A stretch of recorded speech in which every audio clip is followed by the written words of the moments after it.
Hello everyone, I'm Bisa Windala, the teacher of Computer Studies ICT at Sunshine Christian High School. You are most welcome to today's tutorial, and it's all about spreadsheets and the subchapter managing spreadsheet. It has the following intentions.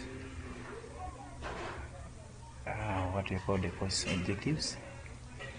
By the end of the lesson, the learner should be able to create a workbook, rename a sheet, adjust row height and column width, enter data, identify the cell names, save a workbook, and any other thing that may not be really included here. Let's start by how to create a workbook. But before we create a workbook, let us see how best we can launch a spreadsheet application program. Basically, we are launching using spreadsheet Excel. So, what to do? Just move your cursor to the Start menu, Start tab, which is at the bottom left corner of your PC, and you click it. Or alternatively, press the Windows key, takes to this particular interface, then start typing EXCE, short for Excel. By typing that, the computer will be able to display all the spreadsheet versions that are present on your PC. For example, mine is displaying Microsoft Excel 2010 simply because it's what I'm using as my spreadsheet application. Just click it. Yours may display 2007, 2013, 2016, and any other version that may be on the market. Yeah. So what we are seeing here is a workbook. We are calling it a workbook simply because it has more than one sheet. So a collection of many sheets is what we call a workbook. If it's just a single sheet, then we call it a worksheet. Well, you can see down here, we are seeing sheet 1, sheet 2, sheet 3. We can click here to add more, sheet 4, sheet 5, sheet 6. Well, all these sheets here, they can go up to the number that you may feel like. So, these sheets here are like electronic pages. Just as we have a page in Word, in Excel we have a sheet. Each sheet has got a number of features, but basically I want to address these basic ones. It has got what you call the columns and rows.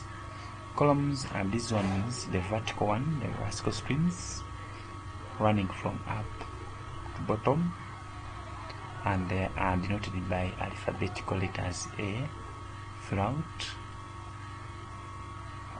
past Z. I can't say it insert Z, though here we are saying A, B, C, up to U. But when we make use of this scroll bar here, we can scroll and we shall realize that Z is not the last column on the worksheet. It goes up to. So those are called columns, whereas we have these strips running from left to right, denoted by figures 1, 2, 3, though here it's reflecting up to 25, but it's not the rest. So these strips here are the so-called rows. So these rows here also run from 1 up to, you can see here, figures are keeping on changing. At first was ending at 25, and upon scrolling, now we're at 57, but it's not the last one, so it goes up to a very big figure down there. You do that during your free time. You scroll to find out what is the last column and what's the last row in a spreadsheet application. So when these two meet, when a column intersects a row, this is a column P intersecting row 2, they form a box like this one here, this square here. This box here in ICT is called a cell. So they form a cell. So an intersection between a row and a column is a cell. So these cells here, let me take you back to the original ones, ABC here. These cells here, each cell has got a unique name. I mean a name that differs it from other cells in the same worksheet. Say for example, when I click at this cell here is different in the naming from this one here, and those names are called cell references. So this name, the name of this particular cell here, the active cell shown here, is B2, simply because it's found in column B but row number 2. So when we are naming cells, we quote the column number followed by row number. Similarly, if I click here, then this becomes D8, meaning the cell is found in column D but row number 8. When I click at this one here, H10, like that. So that's how we name cells. So this particular part here is called a name box, where the name of the active cell appears. Then this one here is called the formula bar, that displays the formulas, and so on. So under sheet management, we are going to do a lot of things, and one of it is to start with. Let us start by changing the name of the sheet, what we call renaming a sheet.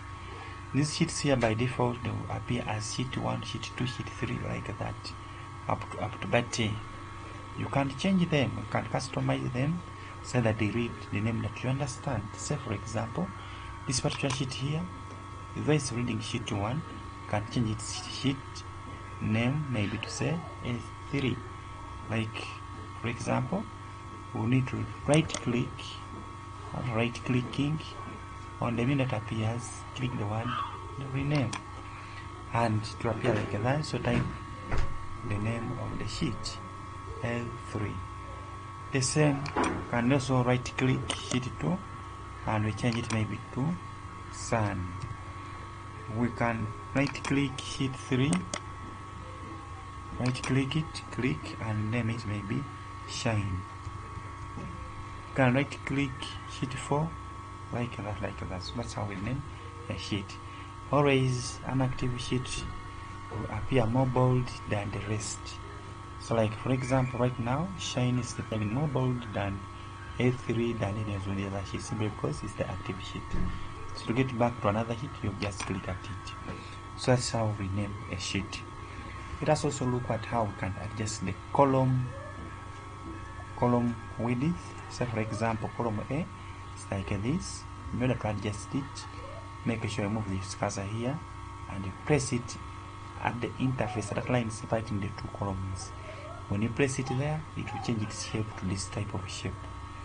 Then once it changes like that, click and drag at your right to increase the column size, drag at your left to reduce the column size.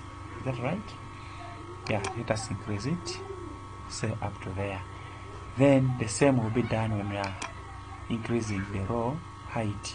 Row height, we just need to move our cursor and extreme this side at the ribbon. Then once it changes its shape like that, we click and drag downwards, it's increasing. Then when we drag upwards, it's reducing. Well, so that's how we can adjust the column and row width and height respectively. So having finished doing that, we can also manage this sheet here in a different way. Say for example, we need row A1 to have the heading. So we need to highlighting, you just press there, you click at the first cell, get hold of the shift key, then press an arrow opposite the direction you're moving it to, like this. It keeps on highlighting up to only those number of columns that will be affected. Say mine I'm affecting up to G. Then we want to set it as our title column, the title row, so we must merge it. So after highlighting, click the word merge, and as you merge, you can add your title.